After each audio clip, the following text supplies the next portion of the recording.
welcome to Turn the Page, the official podcast of the Syosset Public Library.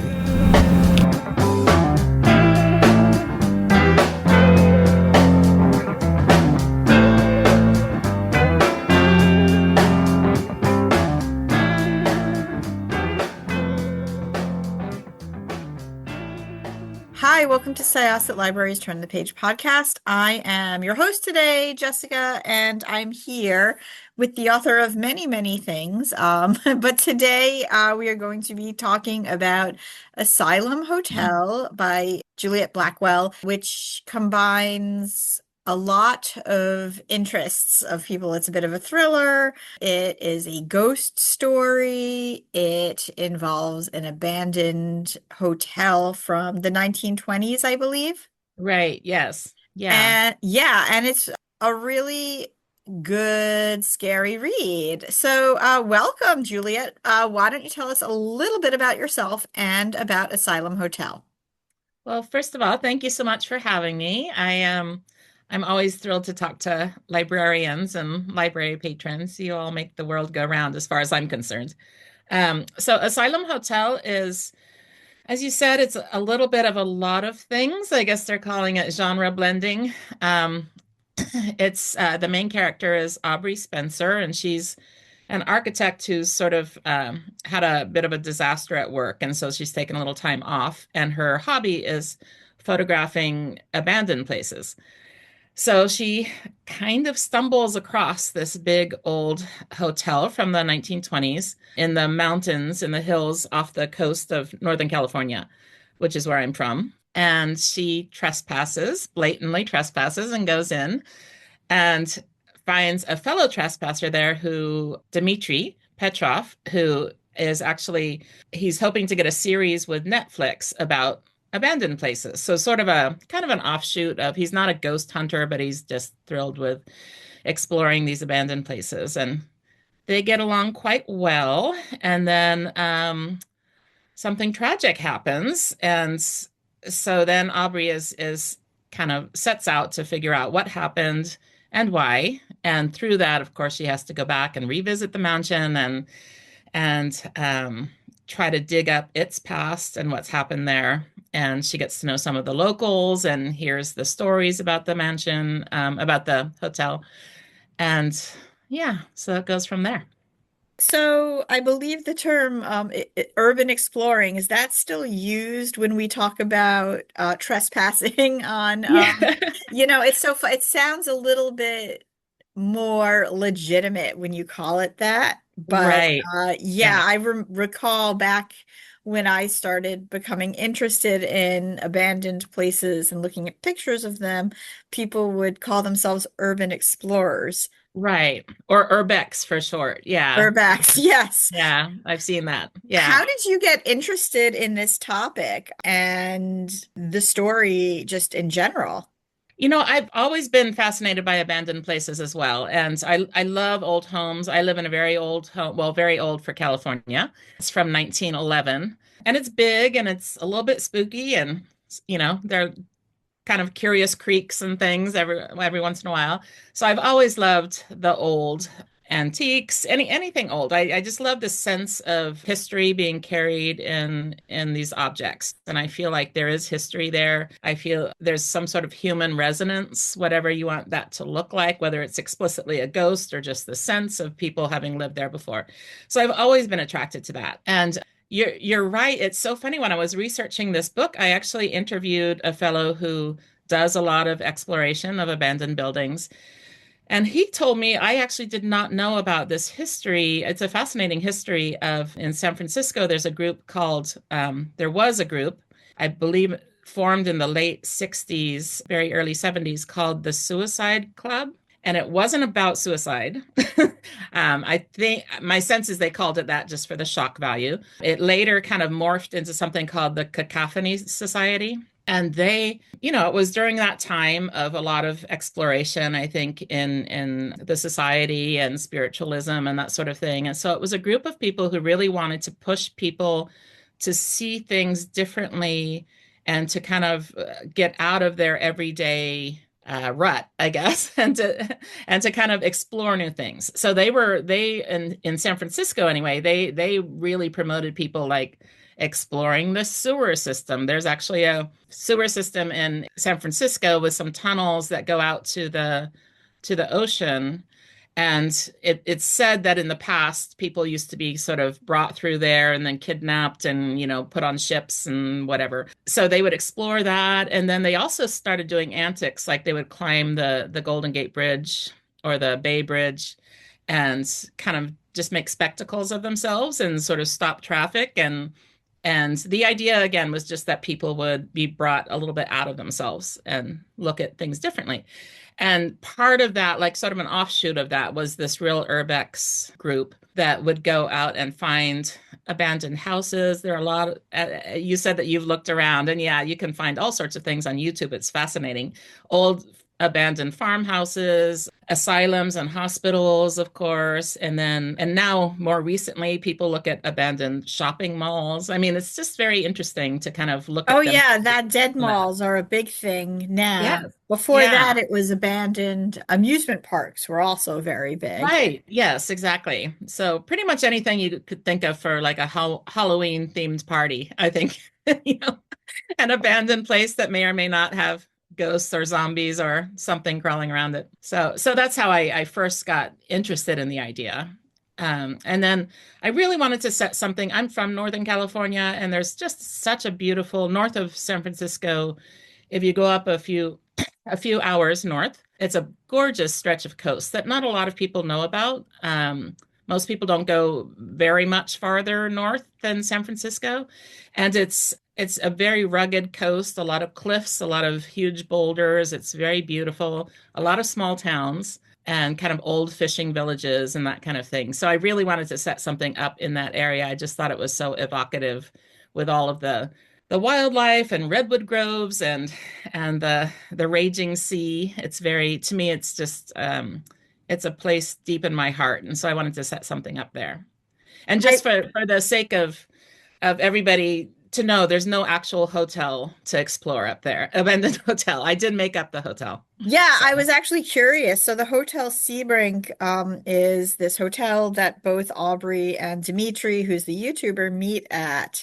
yeah. And I mean, it felt very real. And you wrote a very cool history for it as well, in the sense that I kind of wanted to look up, like, hey, is this based on a real place? Did you fashion the Sebring after any particular building? I know it's several times compared a little bit to Hearst Castle, which I've been to Mhm. on a tour. For those who are unaware, that is a giant mansion which was owned by William Randolph Hearst, who was a newspaper maven, I suppose, publishing newspaper maven at the Mhm. time, and And wildly wealthy. Yes. wildly wealthy beyond what you think of at the time. I mean, like now we Right. have billionaires. I shouldn't say beyond, but at the time he was your billionaire who Right. had tons of money. And there's all sorts of rumors about him in I was going to general. say very few scruples, apparently. Yeah. Very, very few, yes. But I'm curious, just in and of itself, were there any hotels or other mansions in general that you used when you were building out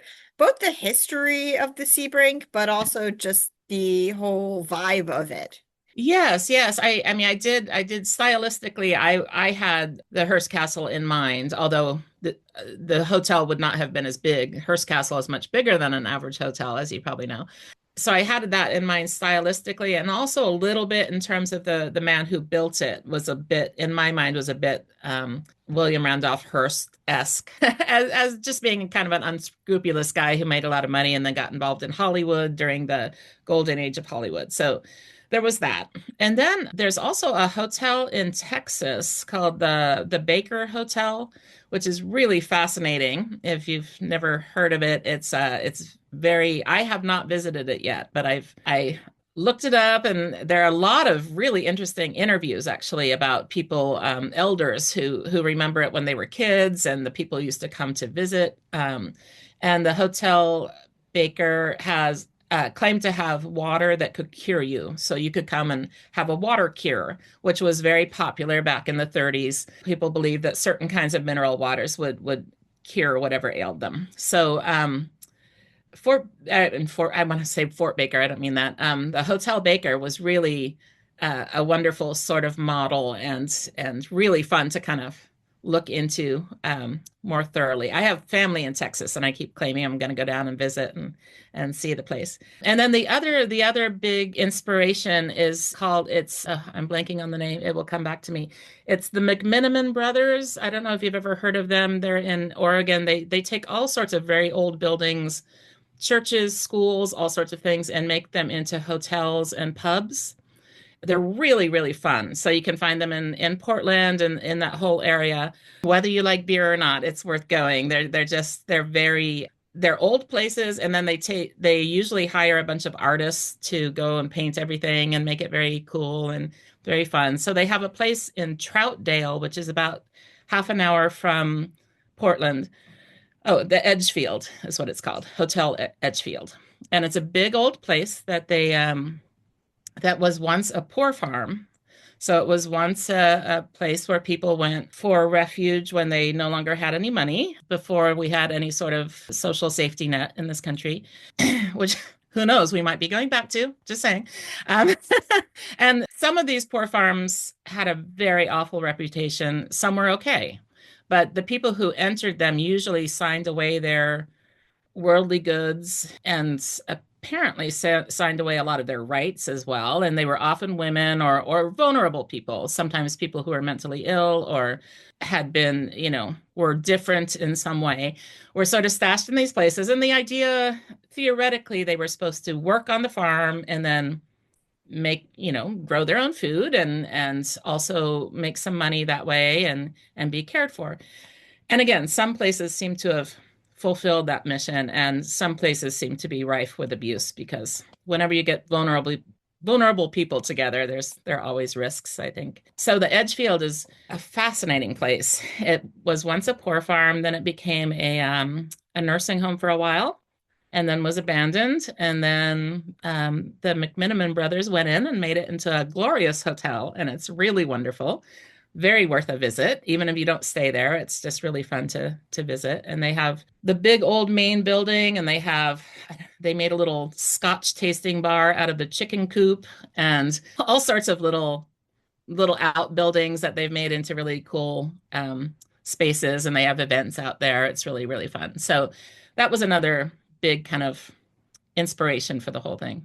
Yeah, it was teeming with life and also death. So Good point. Yes. yes, there is a lot. Aubrey is sort of adrift herself, looking for both disconnect from grief and other things, but also connection. And, the fact that she finds this connection with Demetri surprises her, and then everything just sort of flips. And I really liked both her and the supporting cast. I found very interesting. She has her friend Nikki, who's super fun. But then there's also just it's like you also have like this really fun, like wacky town group where, I started off, I'm like, well, is everybody's a suspect, or are they all just kind of a little weird?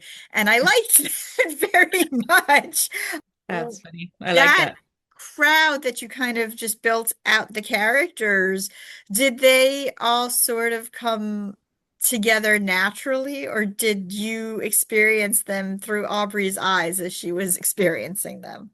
Oh, that's an excellent question.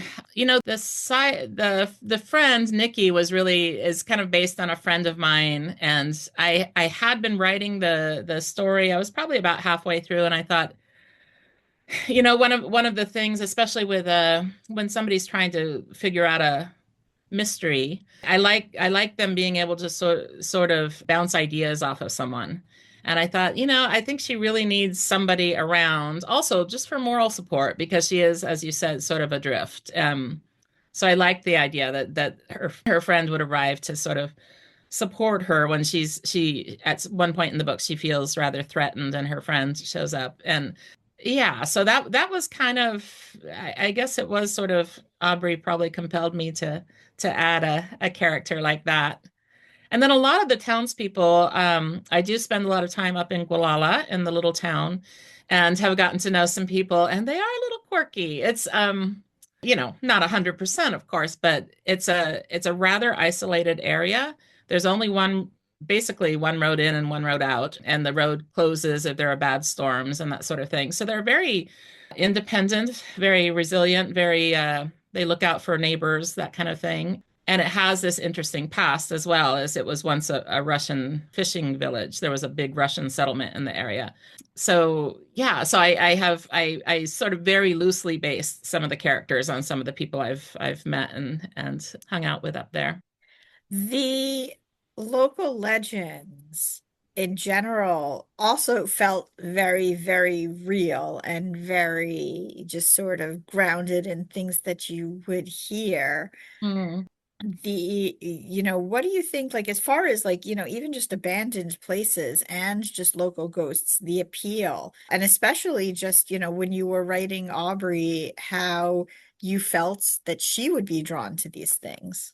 Yeah, I think that anywhere you go, and I'm one of those people who tend to, when I travel, I love to go to graveyards, and I love to check out abandoned buildings, usually from the outside, unless I'm allowed to go in. And I do like to ask local people, are there stories about these places? Are there ghost tales?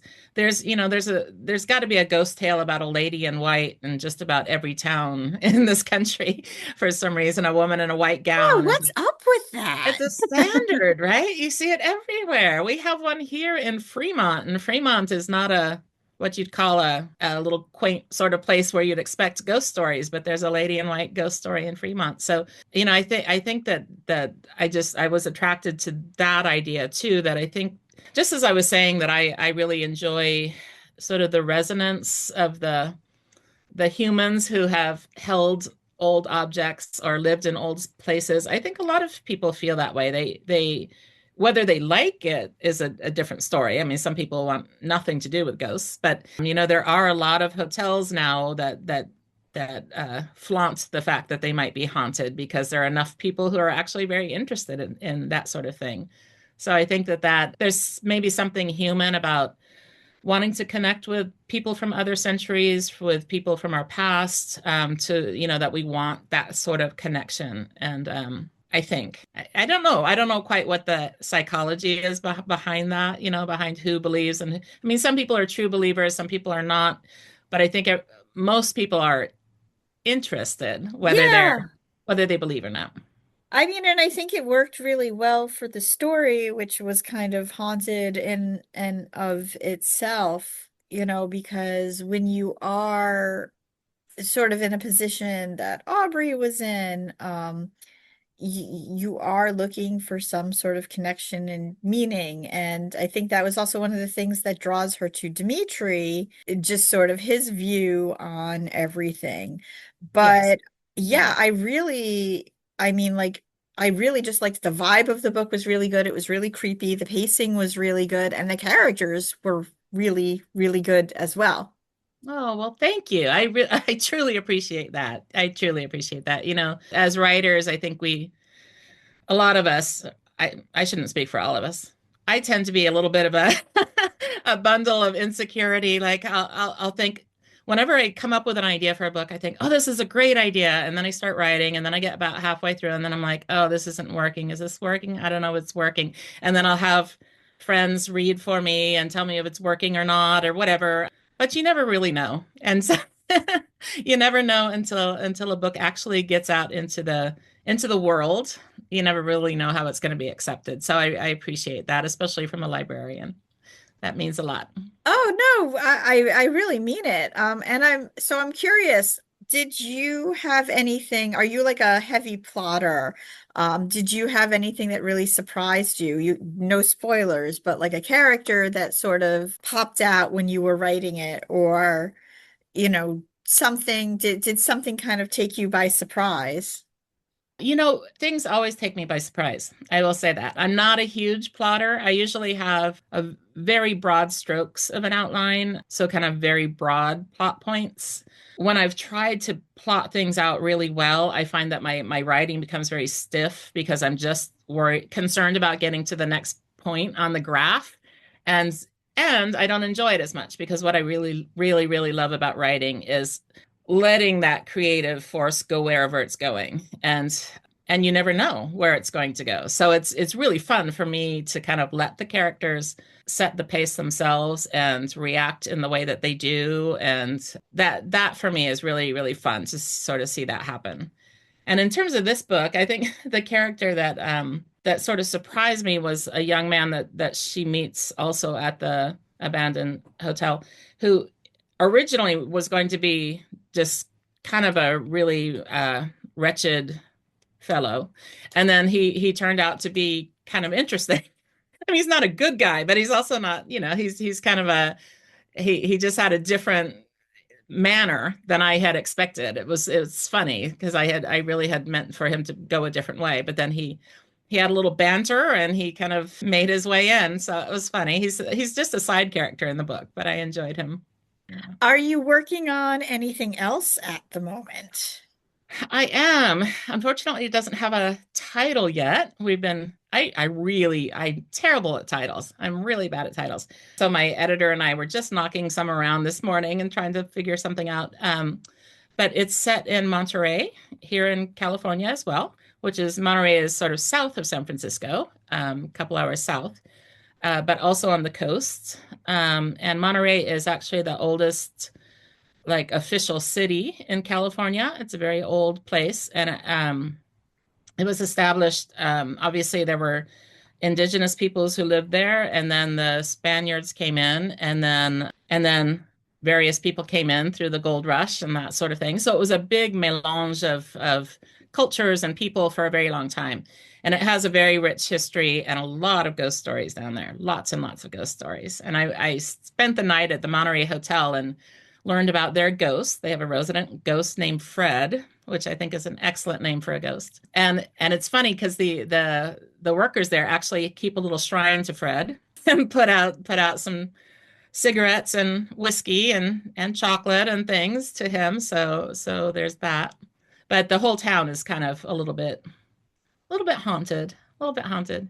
And it's funny, because I didn't really set out to write a ghost story particularly, but I do think that when we say haunted, people tend to think of ghosts, but I think that any of us who've lived a life are haunted by certain things. You mentioned Aubrey's grief earlier, and most of us have grief or things we wish we had done differently, or something that sort of haunts us and kind of can hound us a bit. And so I think it's kind of fun to talk about spirits more in that way, that perhaps that's something that has happened in the past that we still haven't been able to let go of.